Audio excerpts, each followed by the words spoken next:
Lecture number 5 आपण आज शिकणार आहेत. जे राहिलेले कन्सेप्ट आहेत छोटे छोटे ते क्लिअर करून घेऊयात. Example number first.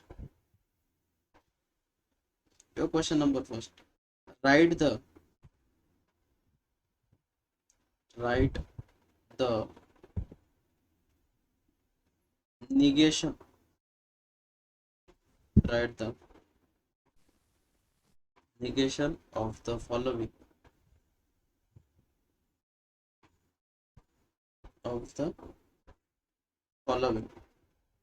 त्यातला first bit 3 plus 3 is less than 5 or 5 plus 5 is equals to 9 आता ऑब्झर्वेशन कर. आपल्याला गिवन काय काय ते पहिले बघू. आपल्याला गिवन स्टेटमेंट दोन. ही स्टेटमेंट पी आहे आणि ही स्टेटमेंट क्यू आहे. बरोबर आहे. आणि त्या दोन्ही स्टेटमेंट कशाने जोडलेल्या आहेत मुलांना? ऑर. बरोबर. तर late p is 3 plus 3 less than 5 आणि q काय काय दिलेली मुलांना? 5 plus 5 is equals to 9. आणि दोन्ही स्टेटमेंट कशाने जोडलेले आहेत? आपण ऑरने. बरोबर आहे. p और q. हा झाला त्याचा सिम्बॉलिक फॉर्म. पण आपल्याला त्याचं काय काढायचंय? निगेशन. काय काढायचंय? Negation.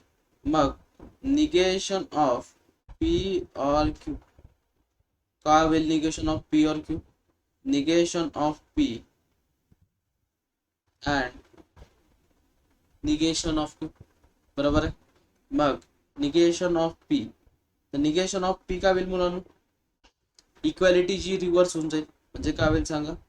3 plus 3 is greater than 5 आणि r चं काय होईल मुलांना? अँड आणि 5 plus 5 is equals to 9 equal आहे. तर ते काय होईल? Not equals to. तर 5 plus 5 is not equals to. हा काय झाला तुमचा? निगेशन. ठीक आहे. तर लक्षात ठेवा, write the negation of the following असं जर काही एक्झाम्पल दिला आणि तुम्हाला जर तो सिम्बॉलिक फॉर्म मध्ये लिहून मग त्याला असं कन्वर्ट करा. ठीक आहे. Next example number second. Example number second आहे मुलांना. 7 is greater than 3 and 4 is greater than 11. मला सांगा आता आपल्याला याचं काय द्यायचं? निगेशन. बरोबर आहे. मग पहिले काय लिहिणार? Late P. ही स्टेटमेंट काय दिलेली? 7 is greater than 3 आणि क्यू ही स्टेटमेंट काय दिलेली मुलांना? 4 is greater than 11. पण दोन्ही जे सेंटेन्स आहे ते कशाला जोडलेले आहेत? अँड म्हणजे सिम्बॉलिक फॉर्म काय झाला? P and Q. पण आपल्याला एक्झाम्पल काय सांगितलं? निगेशन काढायचं. याचा निगेशन काय होईल मुलांना? पी अँड क्यूचा निगेशन काय होईल? Negation of P and Q. तर डी मॉर्गन्स लॉ नुसार आपण याला कसं लिहू शकतो? निगेशन ऑफ पी अँडचं काय होईल मुलांना? Or negation of Q.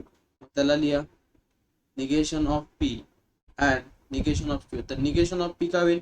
7 is less than 3 अँडचं काय होईल मुलांना? Or 4 is less than 11. एवढा डिफरन्स आहे, बाकी काहीच. लक्षात ठेवा, जर एक्झाम्पल दिले असेल तर त्याला पहिले सिम्बॉलिक फॉर्म मध्ये लिहायचं, मग त्यावर निगेशन अप्लाय करायचं, मग त्याला कन्वर्ट करायचं. ठीक आहे. चलो next example number third example आहे. The number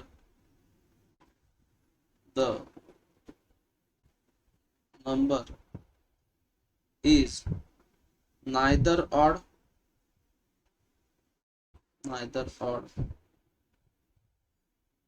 not perfect square.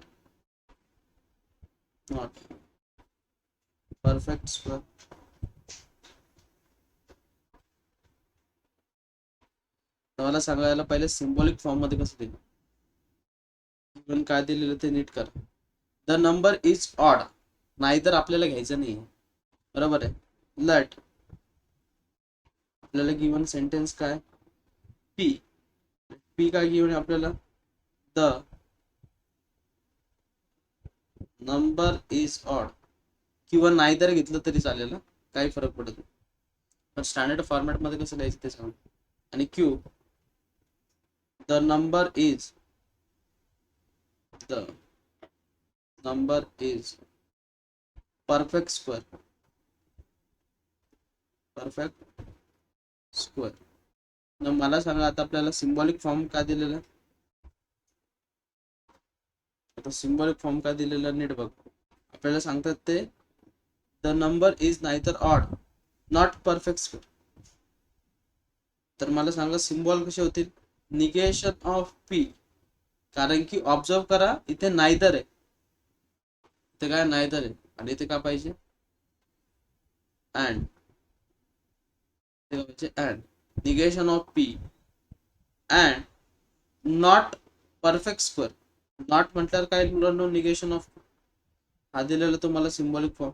आता याचं काय करायचं आहे, निगेशन घ्यायचं तुम्हाला. तर negation of P and negation of Q, दोघांना निगेशन जर अप्लाय केलं तर काय होईल मुलांना, पी ऑर क्यू. काय भेटलं आपल्याला, पी ऑर क्यू. तर मग सिम्बॉलिक फॉर्म मध्ये त्याला सेंटेन्स मध्ये लिहावं लागेल. तर कसं कन्वर्ट होईल sentence. The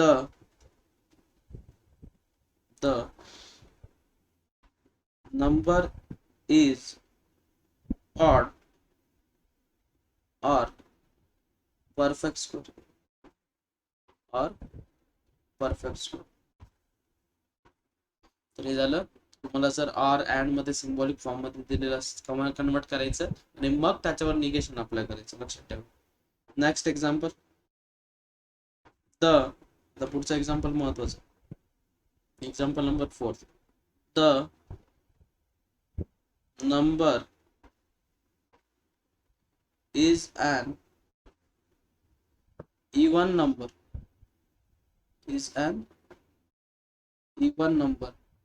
if and only if and only if it is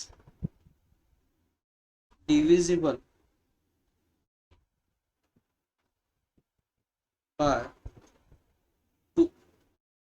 आता नीट विचार करायच्या मध्ये काय दिलेलं तुम्हाला, इफ अँड ओनली इफ दिलेलं.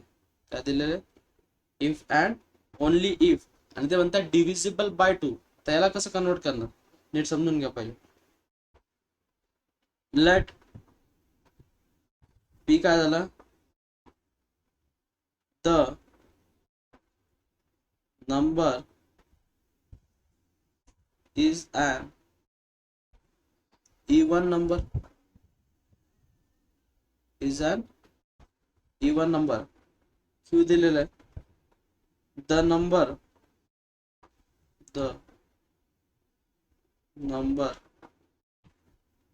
is divisible by 2. बट आता ऑब्झर्व करा, इफ अँड ओनली इफ त्याचा सिम्बॉलिक फॉर्म काय झाला मुलांना, पी डबल इम्प्लाइज क्यू. बरोबर आहे. मग त्याच्या निगेशन कसं अप्लाय करणार sir, double implies single implies होता नाही. मी तुम्हाला काहीतरी सांगितलेलं आहे. तुम्हाला सगळ्यांना माहित आहे लॉ, कोणता लॉ आहे आपल्याकडे, आठवा कोणता लॉ आहे आपल्याकडे, बाय कंडिशनल लॉ. काय बाय कंडिशनल लॉ, काय सांगितलेलं आपल्याला लिहायला, पी इम्प्लाइज क्यू. बरोबर आहे, बरोबर आहे का, पी इम्प्लाइज क्यू और क्यू इम्प्लाइज पी. बरोबर आहे.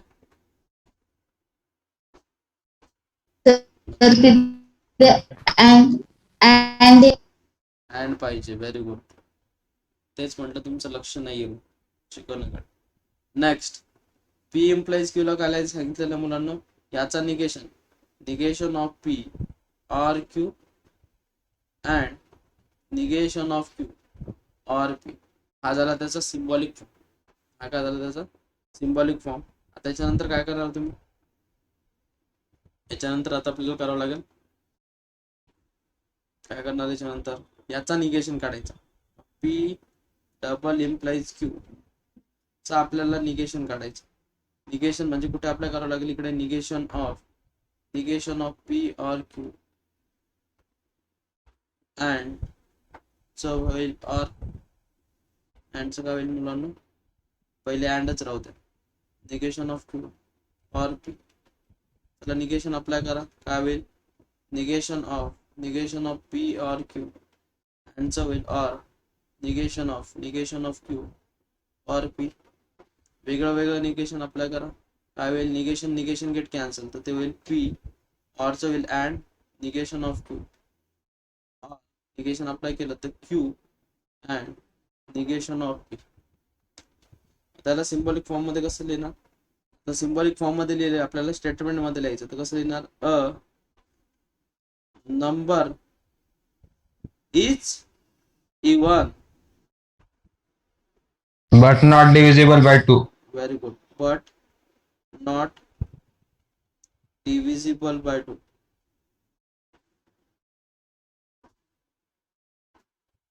Or a number is divisible by 2.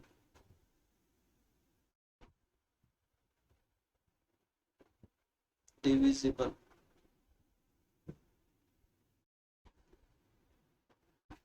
by 2 but not even.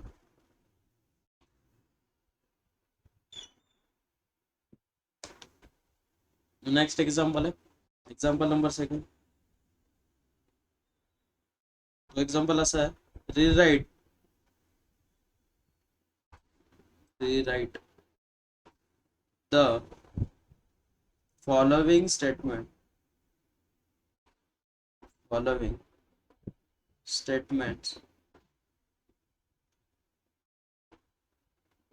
without using if and then.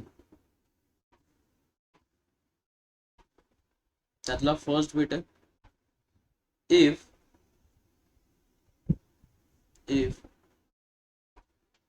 it is cold then we wear woolen coat.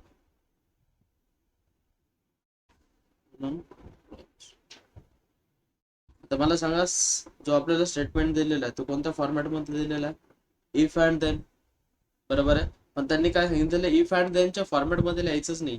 मग पहिले का लिहिणार, लेट पी, काय होईल it is cold. Q statement का लिहिणार मुलांना सांगा, क्यू लिहिणार आपण इथे वी वेअर वूलन क्लोथ. तर मला सांगा आपल्याला सिम्बॉलिक फॉर्म काय दिलेला आहे, पी इम्प्लाइज क्यू. आपल्याकडे लॉ आहे ना, काय पी इम्प्लाइज क्यूचा, याचा निगेशन ऑर हा negation of P or Q, बरोबर आहे. मग त्या फॉर्मॅट नुसार लिहा, त्याला कसं होणार मग सांगा कसं होईल, it is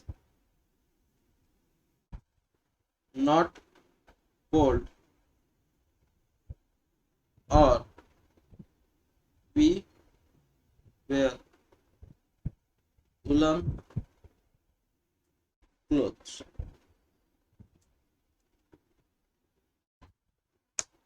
Next example number second. If 2 is a rational number,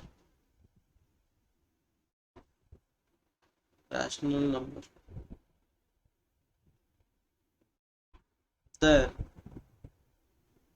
root 2 is irrational number.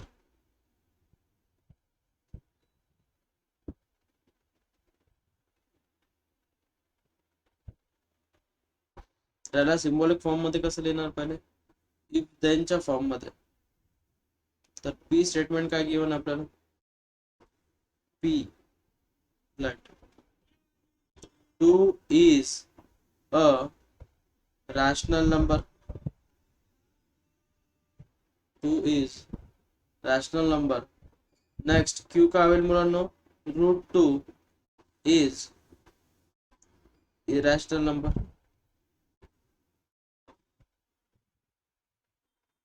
Statement कोणत्या फॉर्म मध्ये दिलेली आपल्याला, p implies q. तर p implies q चं काय, निगेशन ऑफ p और q. मग त्याला सिंबॉलिक फॉर्म मध्ये कसं लिहिणार, आता सिंबॉलिक फॉर्म मध्ये लिहिलंय आपण, त्याला आता सेंटेन्स मध्ये कसं लिहिणार, स्टेटमेंट मध्ये कसं लिहिणार सांगा, कोण सांगताय सांगा. 2 is not rational number not or rational 2 number म्हणजे is Bal, irrational number. Rational number नसेल तरी इरॅशनल असतो का, असं काय आहे का. If 2 is not a rational number or √2 is irrational. If नाही येणार ना सर तिथे. Very good. 2 is not a rational number or √2 is irrational number. Okay, good. Next, example number third. Example third, if f of 2 is equals to 0, then f of x is divisible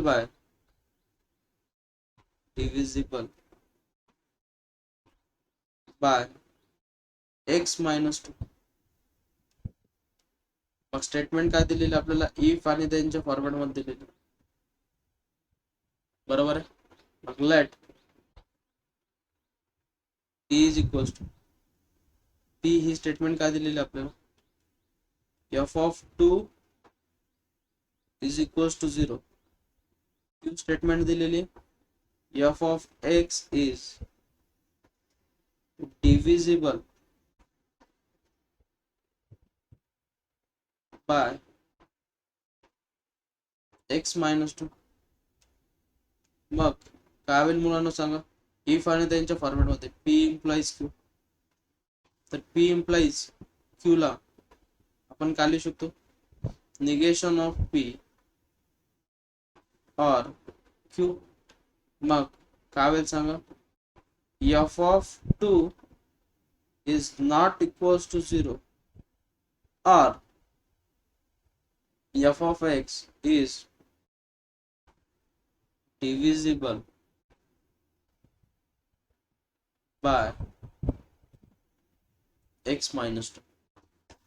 ठीक आहे, एवढंच आहे topic इथे संपतो. पण एक short revision घेऊयात आपण, शॉर्ट रिव्हिजन जे तुम्हाला लक्षात राहील. काय काय शिकलेलो आपण, स्टार्ट पासून 1 by 1 पॉइंट शिकत. और ह्या सिम्बॉलला काय म्हणतो आपण, हा सिम्बॉल काय वापरतो, और हा सिम्बॉल अँड, बरोबर आहे. नेक्स्ट असा सिंगल इम्प्लाइज जर दिलेला असेल तर हा सिम्बॉल काय वापरणार आपण, इफ आणि त्यांच्या वेळेस. नेक्स्ट जर असा सिम्बॉल दिला तर आपण हा सिम्बॉल काय वापरणार, इफ अँड ओनली इफ किंवा कधी कधी त्याला IFF पण लिहिलं जातं, एकच आहे. नेक्स्ट निगेशन जर दिलेलं असेल तर ते कशासाठी वापरतो आपण, नॉट. हा झाला आपला फर्स्ट पॉइंट. नेक्स्ट आपण नेक्स्ट पॉइंट शिकलो तर पॉइंट नंबर सेकंड. जर तुम्हाला p implies q च्या फॉर्मॅट मध्ये स्टेटमेंट दिलेली आणि तुम्हाला काढायचंय कॉन्व्हर्स, काढायचंय कॉन्व्हर्स काय सांगितलं होतं मुलांना मी, q implies p, बरोबर आहे. नेक्स्ट कॉन्व्हर्स, नंतर इनवर्स काय सांगितलं होतं मुलांना मी, negation of p implies negation of q. नंतर काय शिकलो होतं आपण, कॉन्ट्रा पॉझिटिव्ह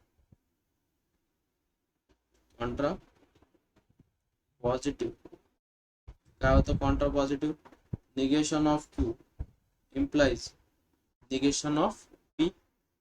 नेक्स्ट याच्यानंतर पॉईंट काय होता मुलांना, पॉईंट नंबर 3 आपण शिकलो तो ट्रूथ टेबल. काय शिकलो तो ट्रूथ टेबल. तर त्याच्यामध्ये सिम्बॉल काय काय काढलेले होते आपण, ऑर. पहिले डायरेक्टली याला काय करतो, एक वेगळा फॉर्मॅट बनवतो. ऑर सिम्बॉल असेल तर त्याच्यामध्ये कंडिशन काय सांगते ती फॉल्स फॉल्स फॉल्स असतं. काय असतं, फॉल्स फॉल्स फॉल्स. लक्षात ठेवा, मी जसं लिहितोय तसंच लिहायचं. फॉल्स फॉल्स हे काय असतं मुलांना, फॉल्स. अदरवाईज सगळ्या ज्या रिमेनिंग व्हॅल्यूज आहे T T T F F T या व्हॅल्यू काय असतात, ट्रू. नेक्स्ट आता फर्स्ट पॉईंट आपला त्याच्यातला. नेक्स्ट काय शिकलो तर मुलांना आपण, अँड. सेकंड जो पॉईंट तो आहे अँड. अँड सिम्बॉल कसा मुलांना असा, तर अँड सिम्बॉल मध्ये काय शिकलो तर आपण, टी टी टी असतं, त्याच्यामध्ये टी आणि टी टी असतो. अदरवाईज सगळ्या व्हॅल्यू काय असतात मुलांना, फॉल्स. म्हणजे टी एफ एफ असतो, एफ टी एफ असतो आणि एफ एफ पण काय असतो, एफ. नंतर थर्ड पॉईंट शिकलो तर मुलांना आपण, सिंगल इम्प्लाइज. काय शिकलो तो, सिंगल इम्प्लाइज. सिंगल इम्प्लाइज असा आहे, बरोबर आहे. मग सिंगल इम्प्लाइज मध्ये काय सांगितलं होतं तुम्हाला, टी एफ एफ असतो. अदरवाईज सगळ्या व्हॅल्यू काय असतात, ट्रू. म्हणजे टी टी पण करेल टी, एफ टी पण करेल टी आणि एफ एफ पण करेल मुलांना टी. लक्षात ठेवा. नेक्स्ट याच्यानंतर फोर्थ पॉईंट, डबल इम्प्लाइज. हा झाला तुमचा डबल इम्प्लाइज. डबल इम्प्लाइज मध्ये काय कंडिशन सांगितली ती, एफ टी आणि टी एफ हा एफ असतो. बाकी सगळ्या रिमेनिंग ज्या व्हॅल्यू त्या काय असतात मुलांना, ट्रू. लक्षात ठेवा, हे असा ट्रूथ टेबल लक्षात ठेवायचं. नेक्स्ट याच्यानंतर फोर्थ पॉईंट काय शिकलो तर मुलांना आपण, पी आणि क्यू च्या व्हॅल्यू काय असतात मुलांना, टी टी एफ एफ आणि क्यू ची व्हॅल्यू काय असते मुलांना, T F T F. Negation of P काय सांगितलं होतं मुलांना मी, एफ एफ टी टी आणि निगेशन ऑफ क्यू काय सांगितलं होतं मुलांना, एफ टी एफ टी. बरोबर आहे.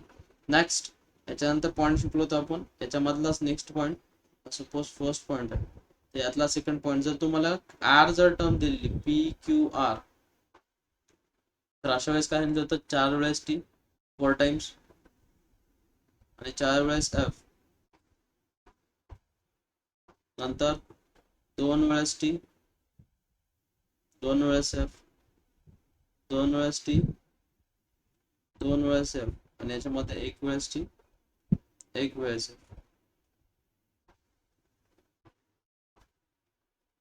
ठीक आहे. नेक्स्ट याच्यानंतरचा पॉईंट आपला फिफ्थ पॉईंट, जर सगळे आन्सर जे ते ट्रू आले तर त्याला काय म्हणतो आपण, टॉटोलॉजी. तर सगळे आन्सर जर तुमचे टी असतील त्याला काय म्हणतो आपण, tautology. Next contradiction. What is contradiction, तर सगळे आन्सर जर तुमची शेवटचा जो पॉईंट आहे पूर्ण फॉल्स आला तर कॉन्ट्राडिक्शन. आणि नेक्स्ट कॉन्टिजन्सी. कॉन्टिजन्सी जर तुमचे बोथ आले, ट्रू पण आला आणि फॉल्स पण आला, त्याला म्हणतो आपण कॉन्टिजन्सी. बरोबर आहे. नेक्स्ट याच्यानंतर सिक्स्थ पॉईंट शिकलो तर आपण की proof that using truth table. तर युजिंग ट्रूथ टेबल काय करणार आपण, डिरेक्टली त्याला प्रूफ करणार. आता विदाउट युजिंग ट्रूथ टेबल जर सांगितलं तुम्ही, काय सांगितलं, without using truth table proof that, तर आपण तेव्हा कशाचा वापर केला मुलांना, लॉजचा. बरोबर आहे. काय शिकलो तर मग आपण त्याच्यानंतर लॉज. लॉज काय काय शिकलो तो, आठवा 1 by 1. पहिले शिकलो तर आपण आयडिम्पोर्टंट लॉ. पहिले काय शिकलो तर आपण आयडिम्पोर्टंट. तर काय आयडिम्पोर्टंट लॉ, की पी अँड पी घेतला तरी पी भेटणार आणि पी और पी पण घेतला तरी पण मला काय भेटणार, पीच भेटणार. बरोबर आहे. नेक्स्ट याच्यानंतर आपण सेकंड लॉ शिकलो होतो मुलांना, कम्युटेटिव्ह लॉ. कम्युटेटिव्ह म्हणजे काय, तुम्ही जर P and Q and P पण जर लिहिलं तरी काही फरक पडत नाही, आणि पी ऑर क्यू ला क्यू ऑर पी पण लिहिलं तरी काही फरक पडत नाही, we get same solution. Next त्याच्यानंतर शिकलो होतो मुलांना आपण third, associative law. What is associative law, bracket कशाला काही शिफ्ट करा, ते उत्तर तुमचं तेच आहे ना. म्हणजे P or Q or R दिलेलं आहे, तर तुम्ही त्याला कसं लिहू शकता, P or Q or R, किंवा तुम्ही त्याला असं लिहू शकता P or Q or R. म्हणजे ब्रॅकेट तुम्ही कुठेही शिफ्ट केलं तरी काही फरक पडत नाही. तसंच अँड साठी P and Q and R दिलेलं म्हणून तुम्ही त्याला कसं लिहू शकता, P and Q and R. Next P and Q and R, तुम्ही त्याला कोणत्या फॉर्मॅटमध्ये लिहा, वी गेट सेम सोल्युशन. ठीक आहे. हा झाला असोसिएटिव्ह लॉ. असोसिएटिव्ह लॉ नंतर शिकलो मुलांना आपण डिस्ट्रीब्युटिव्ह लॉ. काय शिकलो, डिस्ट्रीब्युटिव्ह, हा सगळ्यात महत्वाचा लॉ. काय शिकलो तर distributive law, P or Q and R जर दिलेलं असेल तर त्याला कसं लिहिणार आपण, P or Q and P or R. Similarly P and Q or R दिलेलं असेल तर आपण त्याला कसं लिहिणार मुलांना, P and Q or P and R. हा कोणता झाला, डिस्ट्रीब्युटिव्ह. कोणता लॉ झाला, डिस्ट्रीब्युटिव्ह लॉ. नेक्स्ट याच्यानंतर कोणता लॉ शिकलो होतो आपण, डी मॉर्गन्स लॉ. हा कशासाठी यूज होतो जास्त, जर negation, D Morgan's negation of P or Q जर दिलेलं तर आपण त्याला कसं लिहू शकतो मुलांना, निगेशन ऑफ पी, ऑरचं काय करणार होणार and negation of Q. Next negation of P and Q जर दिलेलं तर आपण त्याला कसं लिहू शकतो मुलांना, निगेशन ऑफ पी अँड जर असेल तर कन्वर्ट होईल ऑर मध्ये, ऑर निगेशन ऑफ क्यू. हा झाला डी मॉर्गन्स.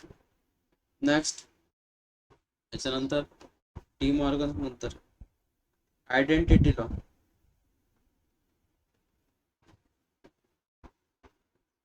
काय सांगितलं होतं identity law, P and T आणि पी अँड एफ आणि P or F, P or T आणि पी ऑर एफ.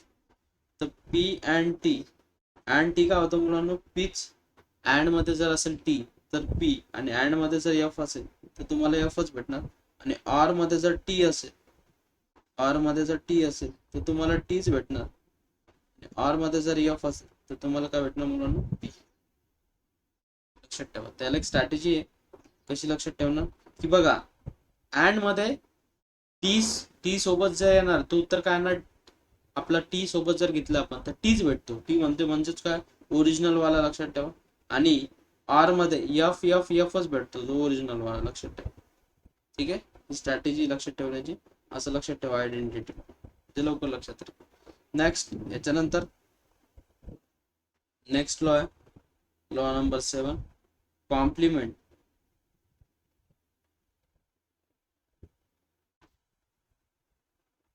काय मुलांना, कॉम्प्लिमेंटला जर P and negation of P असेल तर काय भेटेल मुलांना, मला फॉल्स.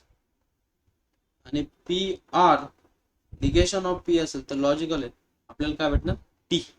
बरोबर आहे. नेक्स्ट याच्यानंतर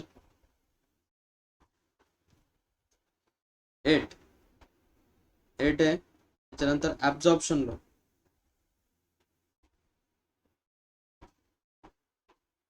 ऍब्झॉर्प्शन लॉ काय सांगितलं होतं मुलांना, ऍब्झॉर्प्शन लॉ जर पी अँड क्यू असेल तर उत्तर काय भेटणार आपल्याला, पी. किंवा P and P or Q असेल तरी पण उत्तर किती भेटणार मुलांना आपल्याला, हा कोणता लॉ झाला, ऍब्झॉर्प्शन लॉ. नेक्स्ट याच्यानंतरचे 2 लॉज आहेत ते तर फार महत्वाचे. 9 जो आहे तो आहे conditional law.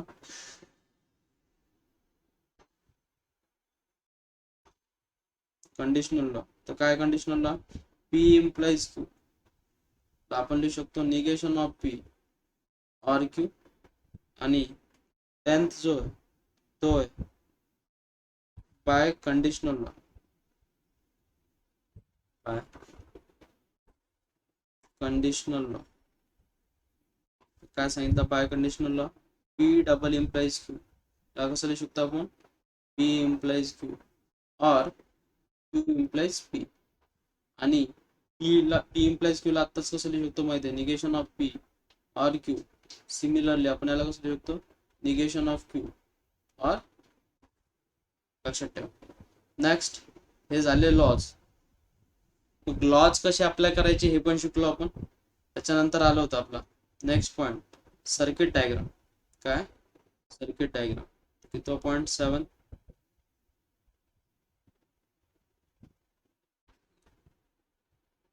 Circuit diagram. Circuit diagram मध्ये मी 2 कंडिशन सांगितल्या होत्या. जर ऑर असेल, काय असेल? ऑर, तर सर्किट कसे जोडायचे? पॅरलल. कसे जोडायचे? पॅरलल. पॅरलल म्हणजे असे, बरोबर. आणि अँड म्हणजे काय सांगितलं मुलांना मी? सिरीज. काय सांगितलं? सिरीज. तर त्या सर्किटला कसं जोडायचं? सिरीज मध्ये जोडायचं. ठीक आहे. नेक्स्ट याच्यानंतर काय शिकलो होतो आपण? जर आपल्याला स्विचिंग टेबल जर सांगितलं तर टी ला कशाने रिप्लेस करायचं? 1. आणि एफ ला कशाने रिप्लेस करायचं मुलांना? 0 ने. आणि बाकी सेम स्ट्रॅटेजी फॉलो करायची. बरोबर आहे. तर एवढा हा टॉपिक आहे. याची रिव्हिजन करा जे तुम्हाला चांगल्या प्रकारे